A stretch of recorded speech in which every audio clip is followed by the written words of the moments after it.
કટકા કારેલાનું શાક। તો એના માટે આપણે લીધેલા છે 500 ગ્રામ કારેલા। એને ધોઈને આપણે છીલી લેશું। તો આપણે છીલવા માટે છીલણીયાથી છીલવા માંડશી। જો જોઈ શકો છો કેવા મસ્ત રીતે છીલાય છે। અને છીલાઈ જાય પછી આપણે છીલણિયા વડે જ એના બી અંદરથી કાઢી લઈશું।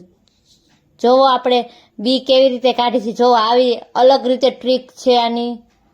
ઘણા ચેકા મારીને કાઢતા, આપણે ગોળ સુધારવાના છે એટલે આવી રીતે આપણે જોઈ શકો છો આપણા બી નીકળી ગયા છે કારેલાની અંદરથી, જોઈ શકો છો।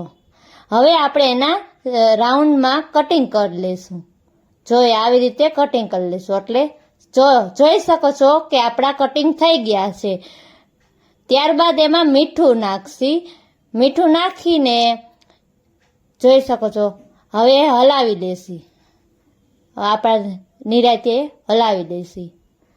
ત્યારબાદ આપણે જોઈ શકો છો હલાવી નાખ્યા પછી આપણે પાણીથી ધોઈ નાખશી એટલે આપણું કડવાશ દૂર થઈ જાય।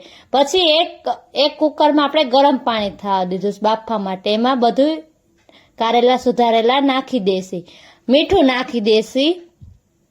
ત્યારબાદ આપણે ઢાંકણું બંધ કરી દેશી। હવે 3 વિસલ થાય ત્યાં સુધી આપણા બફાવા દેશી। ને આપણે મસાલા માટે લીધું છે ટમેટું અને કટિંગ કરેલું ડુંગળી। હવે આપણે એનો વઘાર કરશું। તો આપણે તેલ પહેલા એડ કરીશું। જોઈ શકો છો આપણે 4 પાવડા તેલ નાખ્યું। તેલ ગરમ થઈ જાય એટલે રાઈ,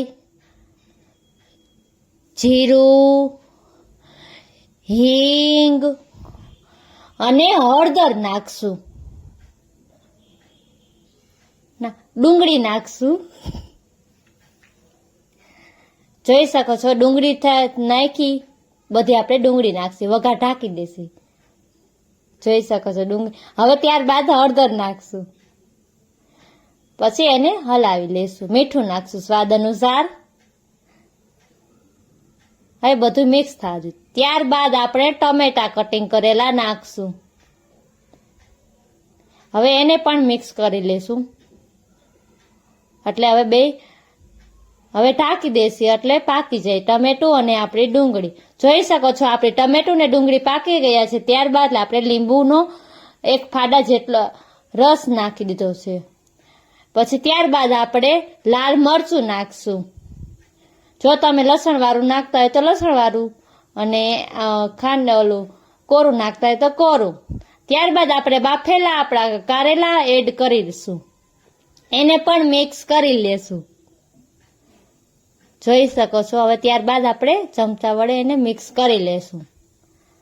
ત્યારબાદ આપણે ચણાનો લોટ થોડોક નાખશું। જોઈ શકો છો ત્યારબાદ એને પણ મિક્સ કરી લેશું। જોઈ શકો છો મિત્રો અમારું કારેલા શાકનું રેડી થઈ ગયું। ત્યારબાદ આપણે સર્વ કરવા માટે કોથમરી નાખશું। જોઈ શકો છો કે અમારું કારેલાનું શાક